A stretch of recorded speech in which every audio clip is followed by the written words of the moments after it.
राम लक्ष्मण जी प्रवर्षण वास के लिए जाते हैं, उस प्रसंग की बात है। तो ग्रीष्म ऋतु बीत गई, गर्मी चली गई, वर्षा ऋतु आ गई, 4 मास का समय है। सोचते हैं सुरक्षित स्थान पर भाई को लेकर, अनुज को लेकर राम जी चले जाते हैं। और उस स्थान की शोभा को और उसको जो तुलसीदास जी ने प्रकृति चित्रण में उपमाएं और काव्य सौंदर्य बताया है ना, हम उसकी चर्चा करेंगे। तो तुलसीदास जी के प्रकृति चित्रण में उपमाएं और काव्य सौंदर्य वर्षा ऋतु का और शरद ऋतु का, दोनों की बात होगी। और जो वन फूला होगा, वन की शोभा होगी, प्रवर्षण पर्वत पर स्फटिक शिला पर राम जी बैठते होंगे, उसकी शोभा की आप कल्पना करते हुए तुलसीदास जी के शब्द चमत्कार को आज हम सराहें। तो जब वर्षा ऋतु बीत गई तो निर्मल ऋतु आ गई, शरद। तो सुधी न तात सीता के पाई, राम जी बैठे हैं एक जगह पर टिके हुए हैं, उधर सुग्रीव की तरफ से कोई खबर नहीं आ रही है। तो उनको एक निराशा सी हुई, अरे मित्रता हुई और मित्र को भूल गए। हाँ, तो ऐसा राज्य ने लुभाया कि जाके भूल ही गया। जेहि सहायक मारा मैं बाली, तेहि सर हतो मूड कह काली। अरे राम जी सुग्रीव पर इतना नाराज हो रहे हैं कि जिस बाण से मैंने बाली को मारा ना, मैं उसी से मार डालूंगा उसको। देखिए, मित्र पे क्रोध, लेकिन झूठा है, नकली है, ऊपरी है। जब लक्ष्मण जी तो तुरंत ताव में आ जाते हैं, उनको तो लगे ले मैं मार के आता हूँ उसको, है एकदम उठ खड़े होते हैं। तो राम जी कहते हैं अरे अरे, मारना नहीं है, डराना है, उसको डरा के ले आओ। तो इस तरह से जो है राम जी की नकली नाराजगी, और लक्ष्मण जी उठ के खड़े होते हैं तो उनको शांत करते हैं। तो जब लक्ष्मण जाते हैं सुग्रीव के पास में, तो वहां क्या होता है कि वहां पहले ही वो वानरों को भेजने के लिए वानरों को भेज चुके होते हैं, क्योंकि हनुमान जी ने याद दिला दिया कि अब अच्छा मौसम आ गया है, अब तात जनक नंदिनी की खोज करनी है आपको। तो इस तरह से फिर श्री राम सुग्रीव संवाद होता है। तो सीतान्वेषण के प्रसंग में जो है, जो दल जामवंत जी, अंगद जी, नल, हाँ, तो ये जो जाते हैं दक्षिण दिशा की ओर, तो हम समझते हैं कि कहीं रामेश्वरम के आसपास या कहाँ पहुंचते होंगे। अनुमान करिएगा, भारत का अंतिम छोर देखिएगा कि कहाँ पहुंच जाते हैं, जहां से उनको केवल एक उड़ान से समुद्र पार करना है और वो लंका में पहुंच जाएंगे। तो आप कल्पना कीजिए कि वो हमारे देश के किस स्थान पर पहुंचे होंगे। तो जनक सुता कहूँ खोजन जाई, मास दिवस में आयो भाई। सुग्रीव ने दूर दूर तक, आप वाल्मीकि रामायण देखेंगे ना, तो उसमें हमारे देश की विशालता का एक ज्योग्राफी और आपको इंडिया का मैप नजर आएगा कि कौन कौन से, कहाँ कहाँ के वानर, भांति भांति के, रंग बिरंगे। तो जो है वर्ण बदल जाता है, जो पोस्चर, कैसे जो बनावट शरीर की बदल जाती है ज्योग्राफी के हिसाब से, कैसे कैसे वानर आ जाते हैं। तो कहते पाछे पने पवन तनय सिर नावा, सब तरफ से करोड़ों की संख्या में बंदर आ गए।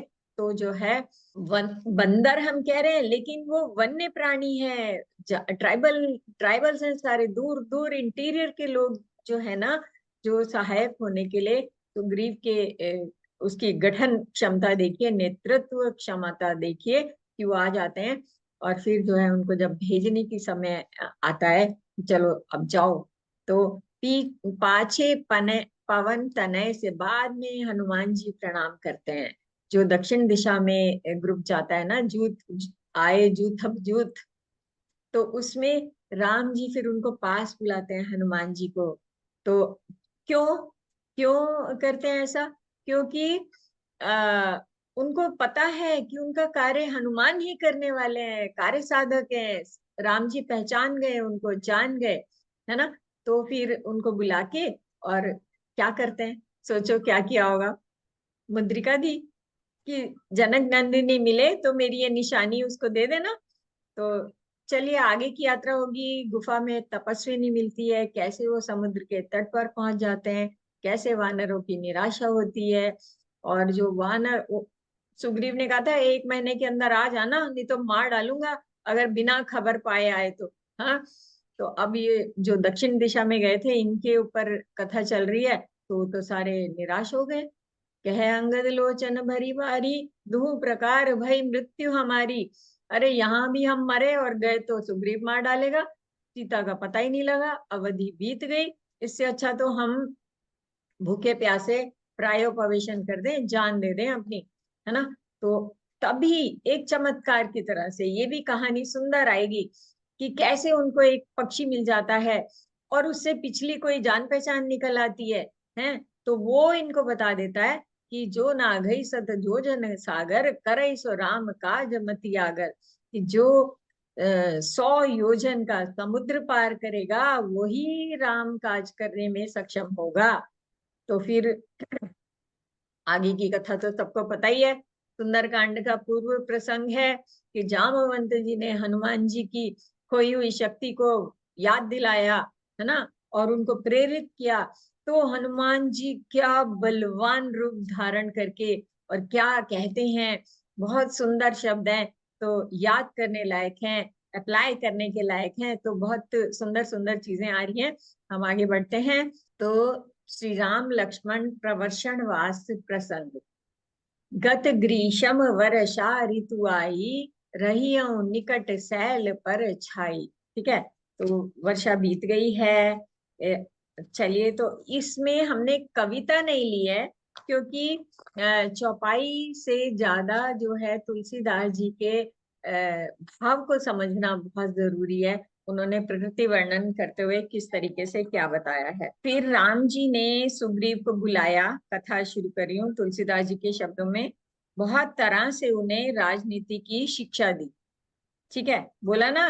ओके। फिर प्रभु ने कहा कि ग्रीष्म ऋतु बीत कर वर्षा ऋतु आ गई है और मैं अनुज सहित पास ही प्रवर्षण पर्वत पे रहूंगा। सुग्रीव को भेज दिया राज्य करने के लिए, राज तिलक उसका हो गया और बोला कि मैं यहाँ रहूंगा, तुम जाओ भाई। तो ऐसे करके, तो जब तक तब तक सुग्रीव अंगद सहित राज्य संभाले और उनके कार्य सीतान्वेषण के काम को हृदय में ध्यान रखना।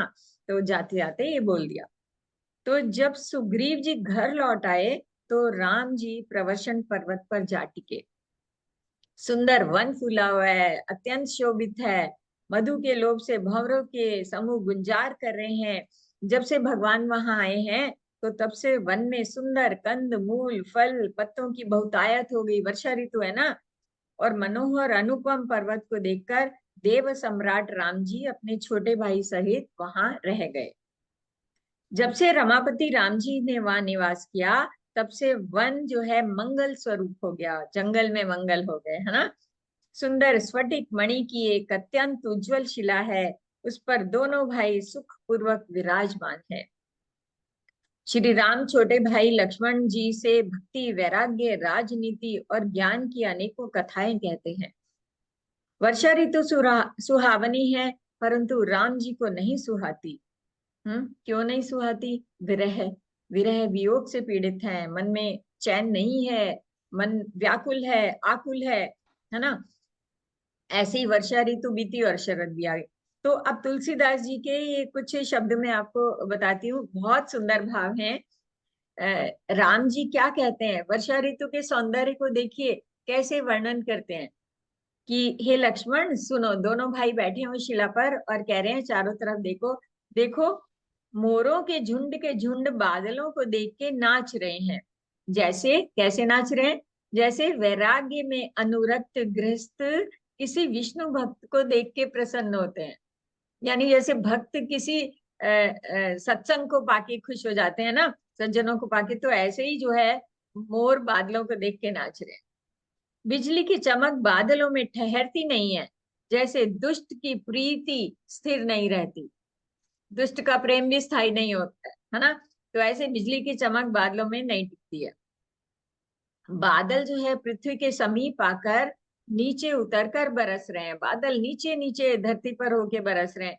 जैसे विद्या पाकर विद्वान लोग विनम्र हो जाते हैं। बूंदों की चोट पर्वत पर बूंदे गिरती हैं, बूंदों की चोट पर्वत कैसे सहते हैं, जैसे दुष्टों के वचन संत जन सह जाते हैं। यानी संत जो है ना चट्टान के समान स्थिर होते हैं, बूंदों की चोट से उनको कोई फर्क नहीं पड़ता है, ये कहना चाह रहे हैं।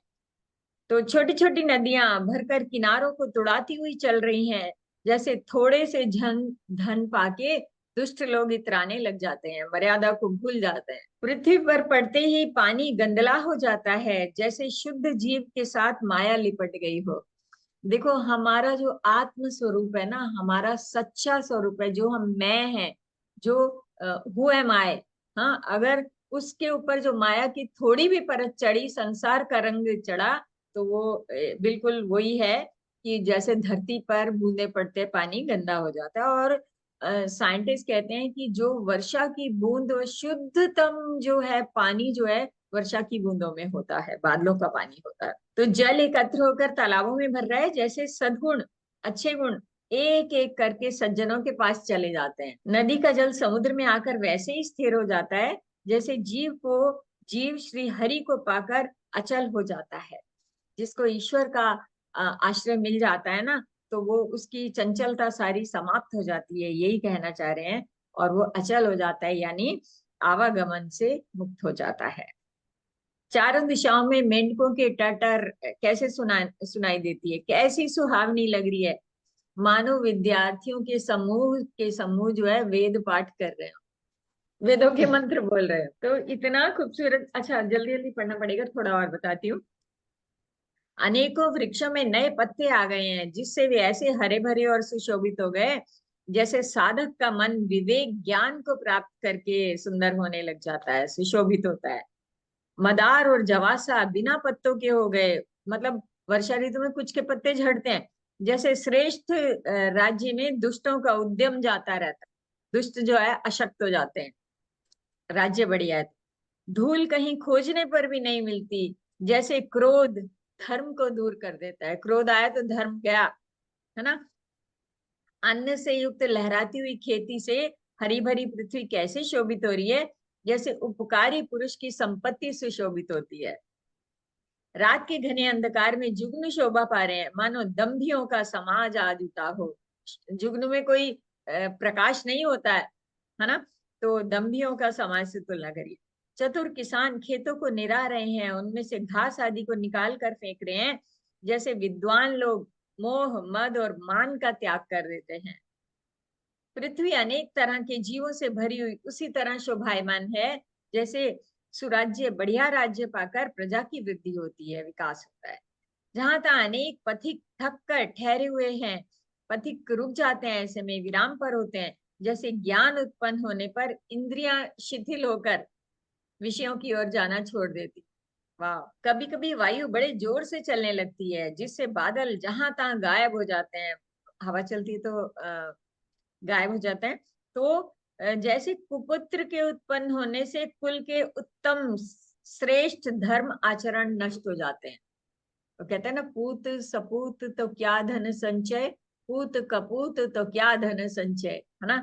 तो जो है, ओके, कभी बादलों के कारण दिन में घोर अंधकार छा जाता है, और कभी सूर्य प्रकट हो जाते हैं, जैसे कुसंग पाकर ज्ञान नष्ट हो जाता है और सुसंग पाकर उत्पन्न हो जाता है। अच्छी संगति आई तो ज्ञान आया, बुरी संगति हुई तो गया, है ना। तो ये तुलसीदास जी ने वर्षा का चित्रण किया है। अब ऐसा ही एक और सुंदर चित्रण किया है, गत वर्षा, क्या है, वर्षा ऋतु बीती और शरद ऋतु आई है, वर्षा गत निर्मल ऋतु आई। अच्छा, इससे पहले इसकी बात करें। ओके, तुलसीदास जी के प्रकृति चित्रण में शरद ऋतु का वर्णन अब मैं कर रही हूँ कि राम जी ने कहा, हे लक्ष्मण देखो, वर्षा ऋतु बीत गई और परम सुंदर शरद ऋतु आ गई है। फूले हुए कास से सारी पृथ्वी छा गई, मानो वर्षा ऋतु ने कास रूपी सफेद बालों के रूप में अपना बुढ़ापा प्रकट किया हो। अगत्य के तारे ने उदय होकर मार्ग के जल को सोख लिया है, जैसे संतोष लोभ को सोख लेता है। नदियों और तालाबों का निर्मल जल ऐसे शोभा पा रहा है, जैसे मद और मोह से रहित संतों का हृदय। नदी और तालाबों का जल धीरे धीरे सूख रहा है, जैसे ज्ञानी विवेक पुरुष ममता का त्याग कर देते हैं। शरद ऋतु जानकर खंजन पक्षी आ गए, जैसे समय पाकर सुंदर सुकृत आ जाते हैं, मतलब अच्छे कार्य आ जाते हैं, पुण्य प्रकट हो जाते हैं। ये हमारे सबके पुण्य प्रकट हुए हैं जो हम ये राम जी की चर्चा कर रहे हैं। बिलीव मी, न कीचड़ है न धूल, इससे धरती निर्मल होकर ऐसी शोभा हो रही है जैसे नीति निपुण राजा की करनी। जल के कम हो जाने से मछलियां व्याकुल हो रही हैं, जैसे मूर्ख विवेक शून्य कुटुंबी गृहस्थ धन के बिना व्याकुल हो जाता है, संतोष नहीं होता। बिना बादलों का निर्मल आकाश ऐसा सुशोभित हो रहा है जैसे भगवत भक्त सब आशाओं को छोड़कर सुशोभित होते हैं। निराश, निराश, निराश नहीं, निराश हो जाते हैं। कहीं कहीं बिरले ही स्थानों में शरद ऋतु की थोड़ी थोड़ी वर्षा हो रही है, जैसे बिरले ही मेरी भक्ति पाते हैं। हर एक को ये रेवड़ी नहीं है जो हर एक को मिल जाए, है ना। जिन खो जातिन पाइया, तो ऐसे कह रहे हैं, किसी किसी को मिलती है। जो मछलियां अथाह जल में है वो सुखी हैं, जैसे श्री हरि के चरण में चले जाने पर एक भी बाधा नहीं रहती। कमलों के फूलने से तालाब कैसे शोभा दे रहा है, जैसे निर्गुण ब्रह्म सगुण होने पर शोभित होता है।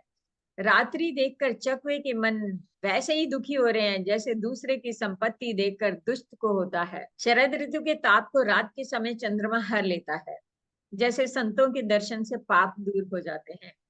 चकोरों के समुदाय चंद्रमा को देखकर इस तरह से टकटकी लगाए हैं जैसे भगवत भक्त भगवान को पाकर उनके निर्निमेष नेत्रों से दर्शन करने लगते हैं। वर्षा ऋतु के कारण पृथ्वी पर जो जीव भर गए थे, वर्षा में बहुत सारे कीड़े मकोड़े, बहुत जीव निकल आते हैं चारों तरफ से, तो वो शरद ऋतु को पाकर वैसे ही नष्ट हो गए जैसे सदगुरु के मिल जाने पर संदेह और भ्रम के समूह नष्ट हो जाते हैं। वाह। तो अब हम कहानी में प्रवेश करते हैं कि वर्षागत निर्मल ऋतु आई, सुधि तात सीता के पाई। जही सायक मारा मैं बाली, तही सर हतो मूड कह काली। सुनैना जी संभालिए। श्री राम लक्ष्मण प्रवर्षणवास प्रसंग। राम जी की सुग्रीव पर नाराजी। वर्षागत निर्मल ऋतु आई, सुधि न तात सीता कई पाई। जेहि सायक मारा मैं बाली, तेहि सर हतौ मूड कह काली। जय सिया राम, जय जय सिया राम, जय सिया राम, जय जय सिया राम। वर्षागत निर्मल ऋतु आई, सुधि न साथ सीता के पाई। एक बार कैसे हूँ सुधि जानो, कालु जीति निमिष महुआनो। कतहु रहु जो जीवति होई, तात जतन करियानहु सोई। शरद ऋतु पावा राजकोसपुर नारी, जय सायक मारा मैं बाली। जय सायक मारा मैं बाली, तेहि सरहतो मूड कह काली। जासु कृपा छूटहि मद मोहा, ताकहु माँ की सपने मुकोहा।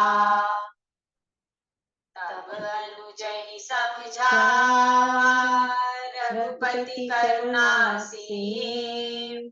भय देखाई ले आवहु, तात सखा सुग्रीव। सुनि सुग्रीव परम भय माना, विषय मोर हरि लीन्हु ज्ञाना। सुग्रीव परम भय माना, विषय मोर हरि लीन्हु ज्ञाना। अब मारुत सुत दूत समूहा, पठवहु जह तह बानर जूहा। कहूँ पाख महुआव न जोई, मोरे करता कर बध होई। नाई चरण सिरु कह कर जोरी, नाथ मोहि कछु नाहि न थोरी। अतिशय प्रबल देव तब माया, छूटहि राम करहु जो दाया। विषय बस सुर नर मुनि स्वामी, मैं पावर पशु कपि अति कामी। तब रघुपति बोले मुस्काई, तुम प्रिय मोहि भरत जिमि भाई। अब सोई जतन करह मन लाई, जेहि विधि सीता के सुध पाई। जय सिया राम, जय जय सिया राम, जय सिया राम, जय जय सिया राम। राम जी का प्रवर्षण वास हुआ, ऋतुएं बदलती जा रही हैं, पर जनक नंदिनी सीता की कोई खबर नहीं है। निराशा, हताशा और क्रोध पूर्वक एक साधारण मानव की भांति व्याकुल हो रहे हैं प्रभु राम। सुग्रीव का ध्यान आया तो बहुत क्रोध हुआ उनको। तो ये यहाँ पर एक मैं इसे वाल्मीकि रामायण से हटके, सॉरी, तुलसी रामचरितमानस से हटके मैं एक आपको थॉट देना चाहती हूँ कि जो 4 महीने थे तो भगवान ने कैसे व्यतीत किए। ये ये एक जगह पे कहीं इंफॉर्मेशन नहीं मिलेगी। जब आप बहुत सारे ग्रंथों में अवगाहन करते हैं तो सारे सूत्रों को जब इकट्ठा करते हैं ना, तो हम अनुमान लगा सकते हैं कि ऐसा हुआ होगा। तो मुझे बहुत समय तक ये रहा कि 4 महीने कैसे एक जगह पे कैसे बिताए होंगे। तो लेकिन नहीं, उन्होंने शस्त्रों का अपने अपने जो हैं शस्त्र पहने किए, अपने युद्ध कला के कौशल का अभ्यास किया। आपको पता है कि उनके गुरु वशिष्ठ जी, गुरु विश्वामित्र जी गुरु को कैसे धारण करते हैं राम जी हृदय में। और उसी समय में जब उनका प्रवर्षण वास था ना, उससे पहले हमने देखा कि किससे भेंट हुई, अगस्त्य जी से। तो अगस्त्य जी तो बहुत बड़े योद्धा है ना, कितनी कलाओं के। तो उन्होंने जो है राम जी से मिले और उनको इतना प्रेरित किया कि तुम जो है ये इसमें रामचरितमानस में ऐसे नहीं, एक संकेत मात्र है ना। तो उन्होंने जो आके उनको मंत्र दिया था ना कि तुमको अपने क्रोध को जगाना है, क्रोध को पैना करना है, ताकि शत्रुओं के हंता हो तुम, है ना, उनका नाश करना है। इस तरह से उन्होंने वो ऐसा सुरक्षित स्थान देखा कि जहाँ स्थान भी हो और जो है ऐसा स्थान खोजा कि जहाँ उनको कंदमूल फल भी मिले, उनके शस्त्राभ्यास भी हो, ज्ञान वैराग्य की चर्चा भी हो।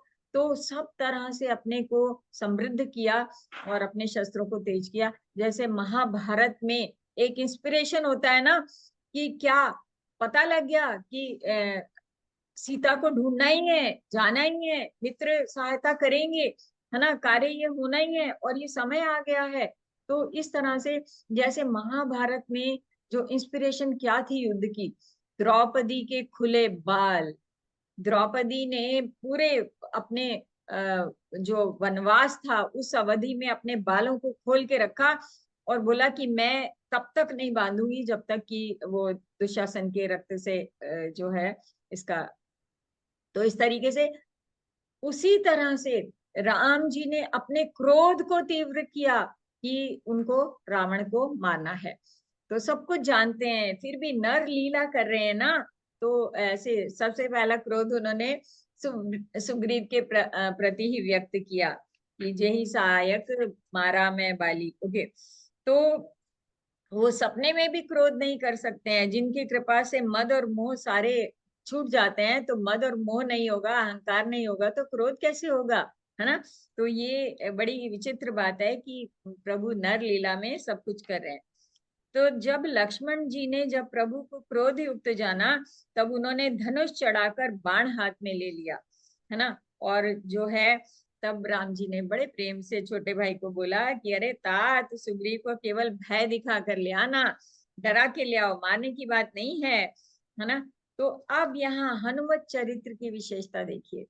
उधर हनुमान जी सुग्रीव जी के पास हैं, तो क्या कह रहे हैं, ये वो तो मंत्री हैं सुग्रीव के, है ना। तो यहाँ किष्किंधा नगरी में पवन कुमार राम हनुमान जी ने विचार किया कि सुग्रीव ने तो राम जी के कार्य को भुला ही दिया है, मित्र है ना। तो उन्होंने सुग्रीव के पास जाकर चरणों में सिर नवाया और साम दाम दंड भेद पूरी नीति पूरी राजनीति सब कुछ बता के उनको याद दिलाया, है ना। तो हनुमान जी के वचन सुनकर सुग्रीव ने बहुत ही भय माना, डर गए वो सच में कि सच में मैं भूल गया और विषयों ने मेरे ज्ञान को हर लिया। अरे पवन कुमार जी, जहां तहां वानरों के जो झुंड रहते हैं ना, यूथ रहते हैं, वहां दूतों के समूहों को भेजो और कहला दो कि 15 दिन के अंदर आ जाओ हमारे पास में। तो उन्होंने ऑलरेडी भेज चुके थे। जब लक्ष्मण जी अपने क्रोध से तप्त होते हुए वहां पहुंचे तो सब इतना डर गए कि अब तो मतलब राजा ही गया हमारा, और तो छोड़ो, है ना। तो हनुमान जी ने दूतों को चुके थे। तो ऐसे धनुष चढ़ाए हुए लक्ष्मण जी आए, कुपित हुए मानो नगर को जलाकर राख कर देंगे, है ना। तब नगर भर को व्याकुल देखकर क्या किया, बाली पुत्र अंगद ने हनुमान जी को कहा कि तारा तारा को साथ लेके, माता को साथ लेके आगे कर दिया और उनका सत्कार करने के लिए, लक्ष्मण जी का सत्कार करने के लिए चले गए। तो उनको देख के उनका क्रोध कुछ कम हुआ, फिर सत्कार किया, राम जी के गुणों का वर्णन किया, है ना। तो सुंदर यश का बखान किया, विनती करी और महल में ले आए और चरणों को धोकर उनको बहुत आदर सत्कार से बिठाया। तब सुग्रीव ने आके उनको प्रणाम किया और बोला, बताया कि हम भेज चुके हैं, है ना।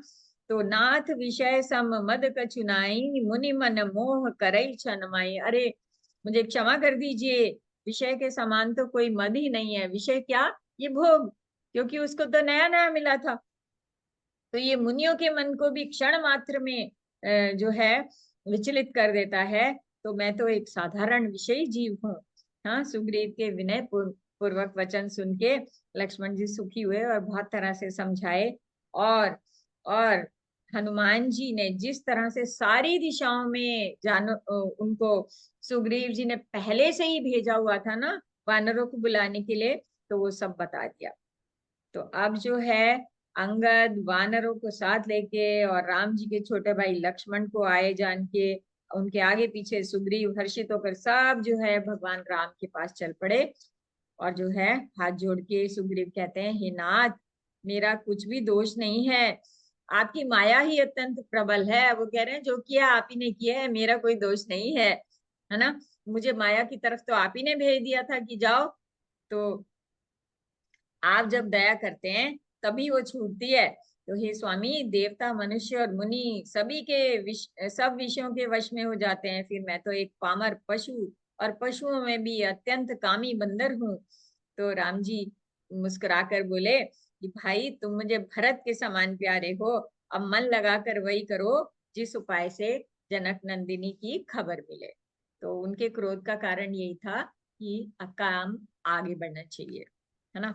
तो सीता जी की खोज के लिए जो है देखते हैं अब क्या होता है। वानरों का प्रस्थान, सीता जी की खोज। सीता जी की खोज, वानरों का प्रस्थान। जनक सुता कहूँ खोज अनुजाई, मास दिवस महु आयहु भाई। राम काज अरु मोर निहोरा, वानर जूत जाहु जहुओरा। जनक सुता कहूँ खोजहु जाई, मास दिवस मह आयहु भाई। अवधि मेट जो बिनु सुधि पाए, अवधि मेट जो बिनु सुधि पाए। आवई बनी सोई मराए। वचन सुनत सब बानर, जह तह चले तुरंत। तब सुग्रीव बुलाए, अंगद नल हनुमंत। सुनहु नील अंगद हनुमाना, जामवंत मति धीर सुजाना। सकल सुबट मिली दक्षिण जाहु, सीता सुधि पूछहु सब काहू। मन क्रम बचन जो जतन विचार्यो, रामचंद्र कर काज सवार्यो। भानु पीठ से अयुर आगी, स्वामी ही सर्व भाव छल त्यागी। सोई गुणज्ञ सोई बड़भागी, जो रघुबीर चरण अनुरागी। सोई गुणज्ञ सोई बड़भागी, जो रघुबीर चरण अनुरागी। पाछे पवन तनय सिरुनावा, जानी काज प्रभु निकट बुलावा।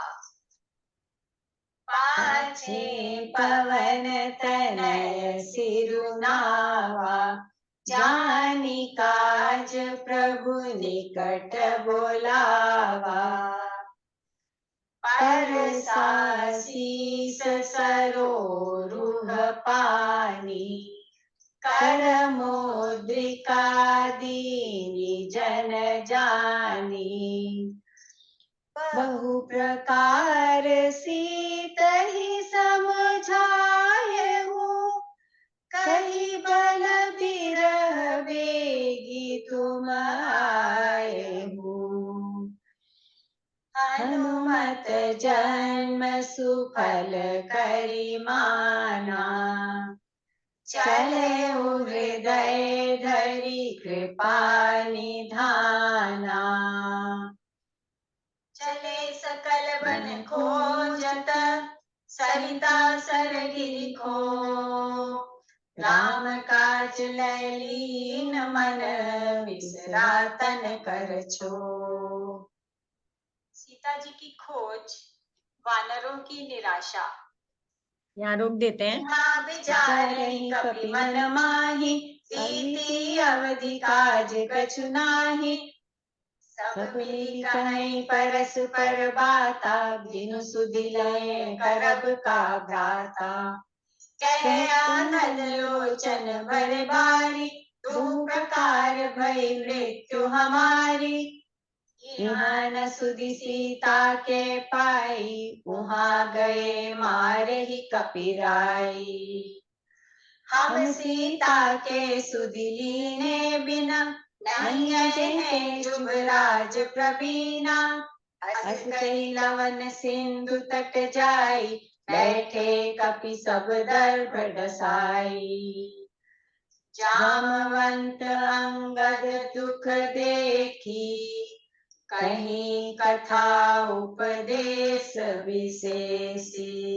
तो चौपाइयों से बिल्कुल स्पष्ट हो रहा है कि चतुर, नील, अंगद, जाम्बवान और हनुमान, ये सारे श्रेष्ठ योद्धा मिलके दक्षिण दिशा को जाओ, सुग्रीव जी ने कहा। देखिए यहाँ भी विधि का विधान देखिए, वही जा रहे हैं उधर जो कार्य सिद्धि के साधक हैं, आगे की कथा में सहायक हैं। अंगद भी लंका जाएंगे हैं, और नल जो नील है वो सेतु बंध में प्रवीण है, उसको उधर भेजा है। तो देखिए कितना सुंदर कथा का गठन है, कितना अच्छे से बताया गया है, विधि का विधान है कि वो दक्षिण दिशा में जाते हैं। और फिर मन वचन कर्म से उसी का सीता जी का उपाय सोचना, ये राम जी का कार्य संपन्न सफल करना, ऐसे बोल के सुग्रीव ने भेजा।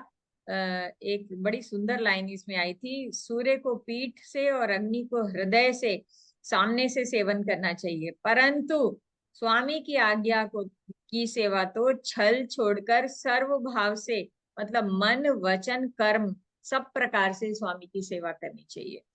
तो सद्गुणों को पहचानने वाला गुणवान तथा बड़भागी वही होता है, वही है जो रघुनाथ जी के चरणों का प्रेमी है। तो ये सुग्रीव ने ऐसे समझा के भेजा, तो आज्ञा पाके सब चले गए। तो सबसे बाद में हनुमान जी को बुलाया और कार्य का विचार कराया, और अपने पास बुलाया, मुद्रिका दी, सिर पर हाथ फेरा, है ना, और बहुत तरह से सीता को समझाना, और मेरा बल और विरह और प्रेम ये सब कह के तुम शीघ्र लौट आना। हनुमान जी ने अपना जन्म सफल समझा कि मुझे हनुमत जन्म सफल करी माना, चले हृदय धरि कृपा निधाना। तो कितनी, अभी परिचय उतना पुराना नहीं है, देखिए आत्मीयता कितनी, भरोसा कितना हनुमान जी ने जीत लिया कि करोड़ों की संख्या में जो दल के दल जो झुंड के झुंड दूर दूर तक जा रहे हैं, उनमें से एक झुंड जिनमें हनुमान जी है, जिनमें जामवंत जी अनुभवी है, जिनमें युवराज अंगद हैं, है ना, तो उस दल को उन्होंने सोचा कि यहाँ तो काम होना ही होगा। तो ऐसे उनको जो है कैसे विश्वास से भेजा। तो भगवान पहले ही सब जानते हैं, वो तो राजनीति की रक्षा कर रहे हैं, नीति की मर्यादा रखने के लिए नरलीला कर रहे हैं। तो ये सब बात जो है तुलसीदास जी कहते हैं। तो सारे जो है वानर सब तरफ चले गए, तालाब, नदी, पर्वतों की कंदराओं को खोजते चले जा रहे हैं। मन जो है राम जी के काम में लवलीन है, शरीर तक का प्रेम जो है ममत्व भूल गया है। हाँ, तो अब जो है एक सुंदर कथा आई है कि कहीं किसी राक्षस से भेंट हो जाती है, तो कहीं एक चपत में उसके प्राण ले लेते हैं। मतलब खेल, वानर है ना, तो खेल कूद करते हुए, कूदते फांदते कोई मुनि मिल जाता है तो पता पूछने के लिए सब घेर लेते हैं। और किसी को प्यास लगी जिससे सारे व्याकुल हो गए, और कहीं पानी नहीं मिल रहा है। ये उसी ग्रुप की बात हो रही है, हनुमान जी वाले। घने जंगल में सब भूल भूल आ गए कि कहाँ जाना है, वन में रास्ता ही भटक गए। हनुमान जी ने मन में अनुमान किया कि अब पानी भी नहीं मिल रहा है, तो इनके तो मतलब प्राणी कंठ तक आ गए हैं, क्या करें। तो हनुमान जी ने ऊंची एक चोटी पर चढ़ गए, चारों ओर देखा तो पृथ्वी के अंदर एक गुफा में उनको एक कौतुक नजारा सा दिखा कि वहां बहुत सारे पक्षी जो है हंस उड़े जा रहे हैं, तो उस गुफा में प्रवेश कर रहे हैं। तो हनुमान जी ने कहा कि जरूर यहाँ पानी होना चाहिए। तो हम वो जो है आगे बढ़ के सबने हनुमान जी को आगे किया और वो गुफा में प्रवेश कर गए। अंदर जाके उन्होंने एक बहुत ही उत्तम बगीचा देखा, तालाब देखा। गुफा जहाँ जाके निकली तो बहुत से कमल खिले हुए हैं, सुंदर मंदिर है, तपोमूर्ति स्त्री बैठी है वहां पर। दूर से ही सबने प्रणाम किया। और उसने जब पूछा तो उन्होंने सब कुछ सारा वृतांत कह के सुना दिया। तब उसने कहा जल पान करो और सुंदर फल खाओ। और सबने स्नान किया, ऐसे किया, सब कथा सुनाई। तब उसने भी अपनी सब कथा सुनाई और बोला मैं तुम्हारी सहायता करूंगी, तुम अपनी आंखें मूंद लो और गुफा को छोड़ के बाहर चले आओ, मतलब आंख बंद करके यहाँ से निकल लो। उसने रास्ता बताया, तुम सीता जी को पा जाओगे, पछताओ नहीं, निराश मत हो। तो आंखें मूंद कर सब जब ने आंखें खोली तो सारे क्या देखते हैं कि समुद्र के किनारे पर आकर खड़े हो गए, और गुफा समुद्र के किनारे पर खुल गई आके। वाह। तो और स्वयं वहां चली गई जैसे जहां भगवान है, यानी कि उसने परम गति को प्राप्त किया। ओके। वानरों की निराशा। अब वानर समुद्र के किनारे पहुंच गए, समुद्र की अनंत और विशाल समुद्र के को देखकर तो उनका मन और भी छोटा हो गया, और भी निराश हो गए कि अब तो हम कहीं भी जाने कहीं के नहीं रहे। यहाँ तो धरती भी आके खत्म हो गई, यहाँ कहाँ सीता दिख रही है। हाँ, अब हमारा तो दोनों तरह से मरण होगा। कह रहे हैं कि अवधि बीत गई, काम कुछ नहीं हुआ है। हे भाई, अब तो सीता जी की खबर लिए हम वापस भी जाके क्या करेंगे। अंगद ने कह अंगद लोचन भरी बारी, दो प्रकार भई मृत्यु हमारी। है। और जाने पर तो वानर राज सुग्रीव भी हमको मार डालेंगे। ओके। तो वानर वीर अंगद के वचन सुनते हैं, कुछ बोल नहीं सकते, आंखों से जल बह रहा है। एक क्षण के लिए सब सोच में मग्न हो गए, फिर ऐसे बोलने लगे। देखो अब आपस में क्या बातचीत कर रहे हैं कि हे सुयोग्य युवराज, हम लोग सीता की खबर लिए बिना नहीं लौटेंगे। ऐसा कहकर लवण सागर मतलब खारे समुद्र के किनारे अस कही लवन सिंधु तट जाई, बैठे कपि सब दर्भ डसाई। दर्भ डसाई मतलब चटाई बिछा के, कुशा बिछा के बैठ गए। चटाई कहाँ से आएगी, पत्ते वत्ते। ओके। तो तभी क्या होता है कि जामवंत जी ने अंगद का दुख देखकर उसको कई तरह से कथाएं सुनाई। कहे युवराज है ना वो, तो जामवंत जी भी वानरों की अनेक अनेक कथाएं कह रहे हैं। इनकी बातें जब आपस में बातें कर रहे हैं कि अरे भाई, हमारे से अच्छा तो जटायु था जिसने राम जी के लिए प्राण दे दिए। अब हम भी क्या करें, वहां जाके तो बाली से सॉरी सुग्रीव से मारे जाएंगे, इससे अच्छा हम यहीं पे अपनी जान दे देते हैं। हाँ। तो अब वो जो संपाति जो है एक पक्षी है, उसने देखा कि वाह वो कथा सुन रहा है, उसको नहीं पता क्या बात कर रहे हैं, लेकिन उसने कहा वाह बहुत सारे वानर आ गए, मुझे तो घर बैठे बहुत बढ़िया आहार मिल गया, मैं तो भूखा मर रहा था। हाँ, मैं पेट भर भोजन ही नहीं मिलता यहाँ, तो आज विधाता ने एक ही बार में बहुत सारा भोजन दे दिया है। तो गीत के वचन सुनने से सारे और डर गए कि अब तो हम तो मरने की बात कर रहे थे, यहाँ तो मरण हमारे सामने आके खड़ा हो गया। हाँ, तो अब गीध को देख के सारे वानर उठ के खड़े हो गए। जामवान जी के मन में बहुत अलग तरह से सोच हुआ, बहुत सोचने लग गए। तो कहते हैं कि ओहो, तो उन्होंने जटायु की बात करी कि जटायु के समान धन्य कोई नहीं है, राम जी के लिए जिन्होंने अपना शरीर दे दिया, परम बड़भागी भगवान के परम धाम को चले गया। तो हर्ष और शोक से युक्त वाणी, हर्ष और शोक हुआ संपाति को, हर्ष इसलिए कि अरे ये मेरे भाई की बात कर रहे हैं, हाँ जटायु की बात कर रहे हैं, जटायु का भाई था संपाति। हाँ, तो उसने और शोक किए वो मारा गया। तो जो है बहुत उसको लगा कि ये क्या है। तो उसने पूछा कि भाई तुम क्या बात कर रहे हो, मुझे खोल के बताओ, तुम तो मेरे भाई की खबर सुना रहे हो और तुम इस तरह से, तो मेरे भाई की बात तुमने की है, तो मैं अपने भाई को जटायु को तिलांजलि दे दूं, जरा मुझे समुद्र के किनारे ले चलो, पानी तक ले चलो। पंख नहीं थे उसके, पंख जले हुए थे, तो इस सेवा के बदले मैं तुम्हारी वचन से रक्षा करूंगा। देखो तीन तरह से काम होता है, मन वाणी और कर्म से। वो कह रहे मैं वाणी से बता के तुमको भेज दूंगा, बताऊंगा कुछ है, तो सीता जी कहाँ है सो बता दूंगा, तो जिसको खोज रहे हो उसको पा जाओगे। समुद्र के किनारे गए, तिलांजलि दी, और फिर कहते हैं हे वीर वानरो सुनो। तो अपनी बात बताते हैं कि हम दोनों भाई थे, कितने सशक्त थे, ऐसे ऐसे करके। तो वो जटायु की सशक्तता तो पता है कि जिसने रावण को भी मूर्छा दिला दी थी, कहता है लेकिन मैं ना सूर्य की तरफ चल दिया था तो मेरे पंख जल गए थे।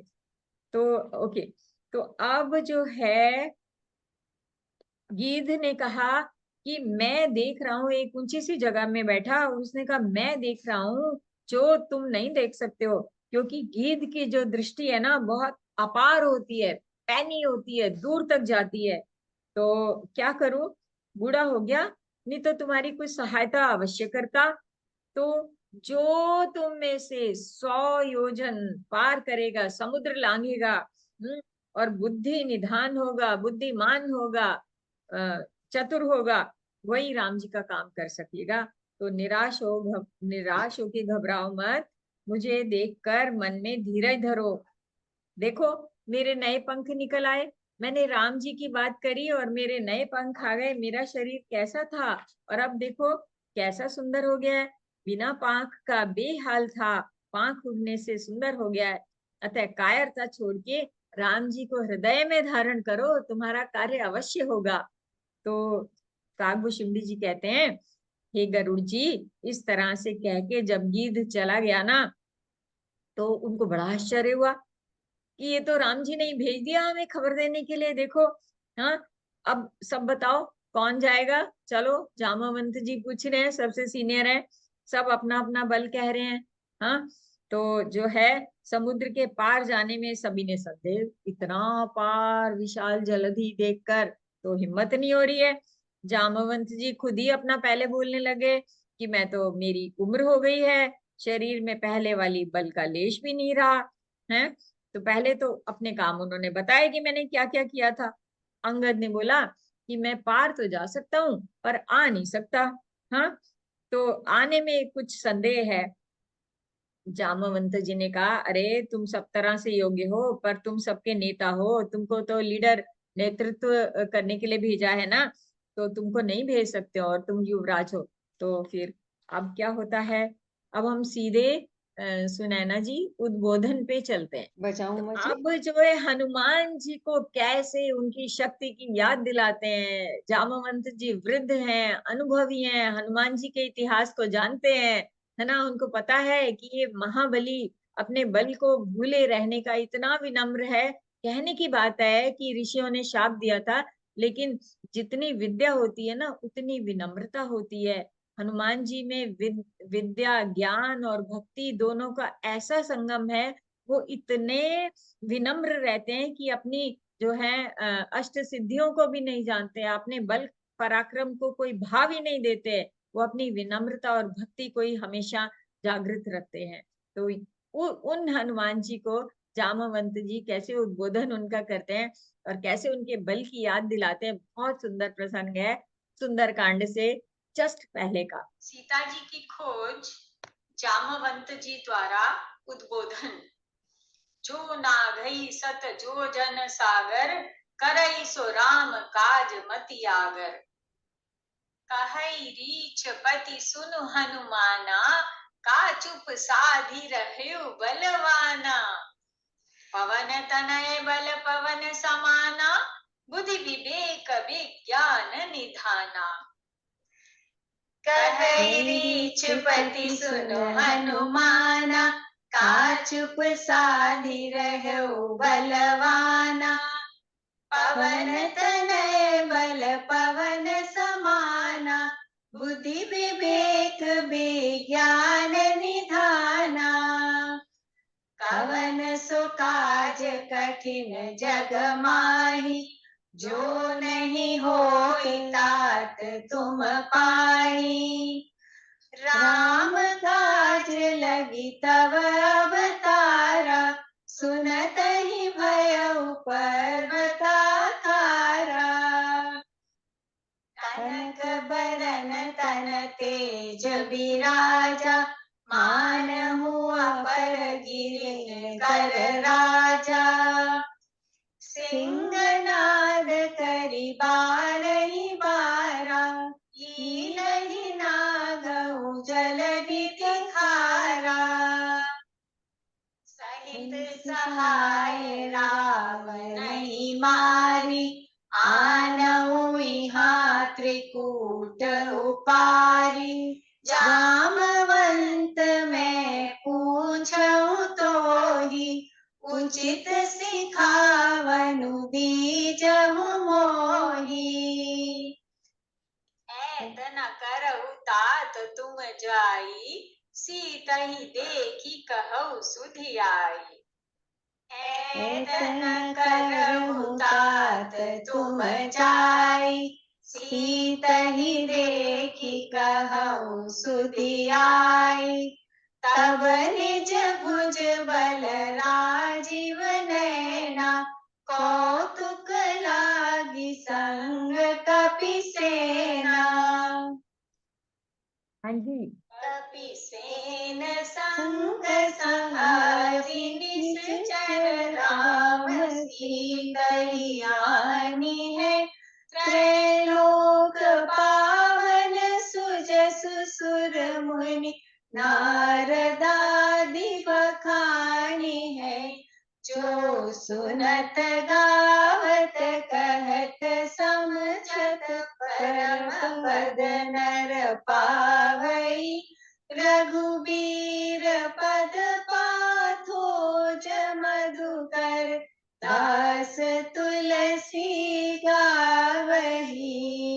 तो ऋक्षराज जो है जामवंत जी ने हनुमान जी से कहा, हे हनुमान, हे बलवान, सुनो, तुमने ये क्या चुप्पी साध रखी है? हैं? तो तुम तो पवन के पुत्र हो और बल में पवन के समान हो। तुम बुद्धि विवेक और विज्ञान की खान हो। जगत में कौन सा ऐसा काम है जो हे तात तुमसे नहीं हो सकता? राम जी के कार्य के लिए ही तो तुम्हारा अवतार हुआ है। ये सुनते ही हनुमान जी पर्वत के आकार अत्यंत विशालकाय हो गए। उनका सोने का सा रंग है, शरीर पर तेज सुशोभित है, मानो दूसरा पर्वतों का राजा सुमेरु हो। हनुमान जी ने बार बार सिंहनाद करके कहा, मैं इस खारे समुद्र को खेल खेल में लांग सकता हूँ और सहायकों सहित रावण को मारकर त्रिकूट पर्वत को उखाड़ कर यहाँ ला सकता हूँ। हे जामन जी, मैं आपसे पूछता हूँ, मुझे उचित सीख दीजिए कि मुझे क्या करना चाहिए। तो जामवन जी कहते हैं, हे तात, तुम जाके इतना ही करो कि सीता जी को देखकर लौट आओ और उनकी खबर ले आओ। फिर कमल नयन राम जी अपने बाहुबल से राक्षसों का संहार करके सीता जी को ले आएंगे। हाँ, केवल खेल के लिए ही वानरों की सेना को साथ लेंगे। तो वानरों की सेना साथ लेकर राक्षसों का संहार करके श्री राम जी सीता जी को ले आएंगे। सब तब देवता और नारद आदि मुनि भगवान के तीनों लोकों को पवित्र करने वाले सुंदर यश का बखान करेंगे, जिससे सुनने, गाने, कहने और समझने से मनुष्य परम पद पाते हैं, और जिसे श्री रघुवीर के चरण कमल का मधुकर भ्रमर तुलसीदास गाता है। ये इस छंद में तुलसीदास जी ने भी अपनी विनय बताई है। और ये फलश्रुति भी है। तो फलश्रुति के साथ ही फलश्रुति कह रहे हैं कि मैं रघुवीर का यश भव रूपी रोग की, ये रघुवीर भगवान राम का जो यश है ना, जन्म मरण रूपी रोग की अचूक औषधि है। जो पुरुष और स्त्री इसे सुनेंगे, त्रिशिरा के शत्रु श्री राम जी उनके सब मनोरथों को सिद्ध करेंगे। जिनका नीले कमल के समान श्याम शरीर है, जिनकी शोभा करोड़ों कामदेवों से भी अधिक है। हाँ किष्किंधा जी, कांड फलश्रुति। कपि हाँ जी। सेन संग संहारि निश्चर राम सीतहि आनी है। त्रैलोक पावन सुजसु सुर मुनि नारदादि बखानी है। जो सुनत गावत कहत समझत परम पद नर पावई। रघुबीर पद पाथोज मधुकर दास तुलसी गावही। हव भीषज रघुनाथ जसु सुनहि जे नर अरु नारी। तिनकर सकल मनोरथ सिद्ध करहि त्रिशिरारी। नीलोत्पल तन श्याम काम कोटि शोभा अधिक। सुनियता सुगुन ग्राम जासु नाम अग खग बधिक। कलयुग के समस्त पापों के नाश करने वाले श्री रामचरितमानस का यह चौथा सोपान सफल हुआ। जिज्ञासा समाधान पर आए हैं, प्रश्नों पे आए हैं, अंतः कथा पे आए हैं, आपकी फीडबैक पर हैं। प्लीज संक्षिप्त। उमा मैम, सबसे पहले चंचल वाधवा जी ने कुछ लिख के भेजा है। कह रही हैं, it is not a question but the fact regarding Uma ji that like Hanuman ji, she always says that she does not know anything, but on the contrary she is a great vidushi. Thank you Chanchal ji, thank you so much for the compliment. कुछ तो हमने भी सीखा शायद थोड़ा थोड़ा यही कहूंगी। गोपाल जी, आपको मैं अनम्यूट कर रही हूँ। नमस्कार। नमस्कार। मेरे को ऐसा लगता है कि लोग ने आजकल बहुत वादन कर रहा है कि किष्किंधा कहाँ पे है, किष्किंधा वहां पे है, किष्किंधा यहाँ पे है करके। मगर जब ये लोग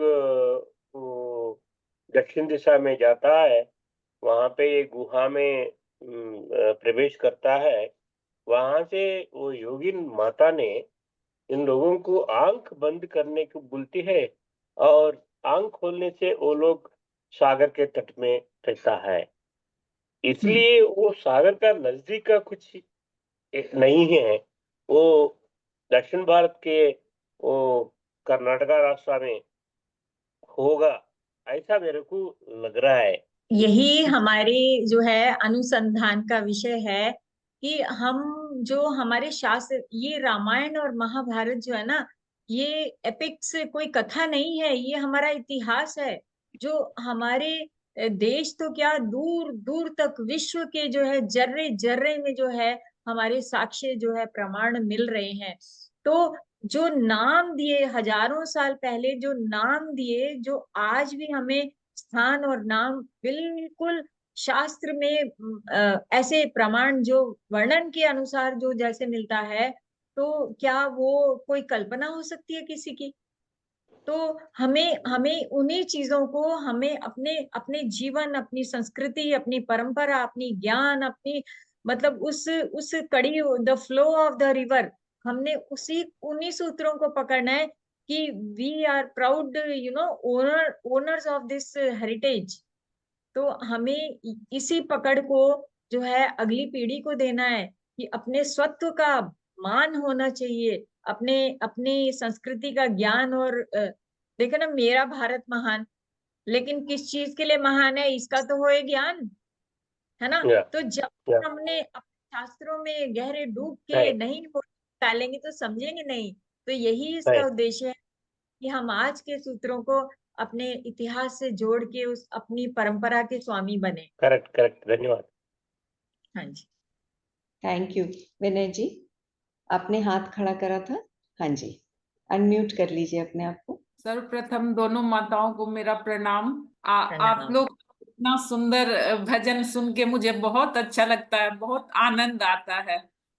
और आप लोग ये गाना को, जो पहले भी कहा गया कि आप लोग अगर भेजें इसको रिकॉर्ड करके तो बहुत अच्छा होगा। तो नैना जी आप बताइए। जैसा आपने बताया था पिछली बार उमा मैम, हम बिल्कुल पूरी कोशिश करेंगे। कल भी शायद परसों भी किसी ने आग्रह करा था, तो हम अपनी रिकॉर्डिंग्स कर रहे हैं और भगवान की ब्लेसिंग से और व्योमा के सहयोग से जरूर एक दिन आपके सामने पूरा आएगा। Thank you. बहुत बहुत बहुत धन्यवाद आप लोगों का। जब थैंक यू। कहीं सड़क बन रही होती है ना, तो एक रास्ता तो रुका हुआ होता है सारा, है ना। तो लिखा होता है कि कार्य प्रगति पर है, तो वो कार्य प्रगति पर जी, जी जी, thank you so much ma'am. Thank you. Madan ji ने लिखा है, Ram Ram Ram, today chaupai and doha are really immersed us in the heart of Sri Ram. I don't have words to express anything, whatever teaching you had done. Thank you Vyoma, and thanks to Uma ma'am and Sunaina ma'am. Thank you Madan ji. हमें तो इतनी खुशी हो रही है कि आपने जैसे कहा कि पहले सिर्फ आप जुड़ते थे, लेकिन अब सह परिवार आप सुनते हैं। और आपकी छोटी सी बेटी, आई थिंक आपने कहा था 10 साल की, भी ज्वाइन करती है, तो उसके लिए बहुत बहुत धन्यवाद। Thank you God for all the blessings. Thank you Vyoma. बस निशब्द है। ठीक है, आज का कार्यक्रम हम लोग यहीं समाप्त करते हैं। कल फिर मिलेंगे। कल से हमारा सुंदरकांड भी शुरू होगा और आपकी प्रतीक्षा रहेगी हमें। नमस्कार। और सुंदरकांड हाँ। के लिए मैं कहना चाहूंगी कि कोशिश करेंगे कि पूरा फ्लो में सुंदरकांड चले, निर्विघ्न। एक पारायण पाठ जैसे होता है ना, तो हमारे 5 क्लासेस तो रहेंगे, लेकिन कोशिश करेंगे कि हम सुंदरकांड को पूरा कवर करें और आपके मन में हनुमान जी की पूरी कथा बिल्कुल सविस्तार विराजमान हो। Thank you. Uma ma'am 1 second और, चंचल जी ने हाथ खड़ा करा है, बस 2 मिनट लेंगे और फिर हम लोग। हाँ जी, चंचल जी आपको अनम्यूट कर हाँ लीजिए जी, अपने आप को। देखिए मैं ना कनाडा में हूँ, तो आपका सवेरे का टाइम होता है तो मेरा एक दिन पहले का होता है। तो आप सुंदरकांड करेंगी तो फिर ये क्लास तो नहीं होएगी ना, कि नहीं? नहीं नहीं नहीं, अब अगला सुंदरकांड ही तो है 5वां। नहीं, अच्छा नहीं, खैर ये कांड मैं दूसरा समझी हूँ। व्योमा की आया साथ है कि आप 1 तारीख को सुबह वो 6 से, मैं वो सुंदरकांड समझी हूँ। हाँ सॉरी जी। सॉरी अच्छा, मैम। वो नहीं नहीं, सुनिए सुनिए, ये क्लास तो हमारी यथावत जैसे है वो चल ही रही है। ठीक है जी। है मंडे टू थर्सडे। और जी फर्स्ट को ये अच्छा है अनाउंसमेंट, आपने याद दिलाया तो, कि फर्स्ट को सुबह मतलब इंडियन टाइम के अनुसार सुबह या 6 से 9। मैंने अपना टाइम नोट कर लिया, क्योंकि आपका फर्स्ट होगा तो मेरा 31 शाम को होगा। अभी अभी जहाँ जैसे हाँ यहाँ के मेरे, जी। हाँ मेरे यहाँ इस वक्त 9:39 PM है, रात है। तो इसलिए फिर मैंने नोट कर लिया, कन्वर्ट भी कर लिया टाइम। पर मैं कंफ्यूज हो गई, आपने सुंदरकांड कहा तो मैंने कहा ये क्या। नहीं, हमारा कल से सुंदरकांड ठीक है शुरू जी, हाँ होगा ना जी हाँ, हम। कल तो सुंदरकांड है, ये वो तो है तो ही। अभी अभी कई दिन बहुत सुंदर ही सुंदर चलने वाले बिल्कुल हैं। बिल्कुल। एक्चुअली संजोग से सुंदरकांड की शुरुआत दिवाली के दिन ही हो रही है। हाँ। हाँ हाँ, और मतलब जी हाँ जी हाँ। तो तो पर वो तो आप जो पारायण कर रही हैं वो तो सिर्फ एक दिन का, मतलब 3 घंटे में जो भी समाप्त हो, वो तो चलिए। जी जी जी। और तो भी कोई यहाँ है मेरा मेरा एक यहाँ ग्रुप है, वो हम हर मंगलवार को करते हैं सुंदरकांड। तो मैं इसीलिए थोड़ा लेट ज्वाइन किया कि वो कर रहे थे। तो उसमें हम कुछ लोग होते हैं तो पहले वो लिख देते हैं कि इतनी चौपाई तुम पढ़ो तुम पढ़ो, तो जैसे मेरी टर्न खत्म होती है दूसरा ले लेता है। और महीने में एक बार वो अखंड रामायण भी करते हैं 24 घंटे की। तो पर मुझे बहुत अच्छा लगता है, आप बहुत अच्छी तरह से एक्सप्लेन करती हैं, और खूब खूब धन्यवाद आपका। नमस्कार। चंद्रदेव जी पूछ रहे थे कि Sundarkand, I have attended Sundarkand from you earlier and it was very good and touched from heart.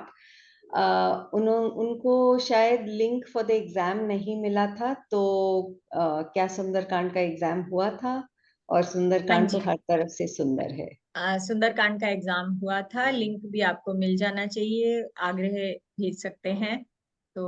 हाँ, आप डायरेक्टली व्योमा से संपर्क कर लें ईमेल से। धन्यवाद। ठीक है, प्रणाम। चलिए, कल हमको आपकी प्रतीक्षा रहेगी। कल सुंदरकांड यहाँ इस कक्षा में भी प्रारंभ होने वाला है। चलिए, जय सिया राम, जय जय सिया राम, जय सिया राम, जय जय सिया राम। प्रणाम, आभार। आइएगा।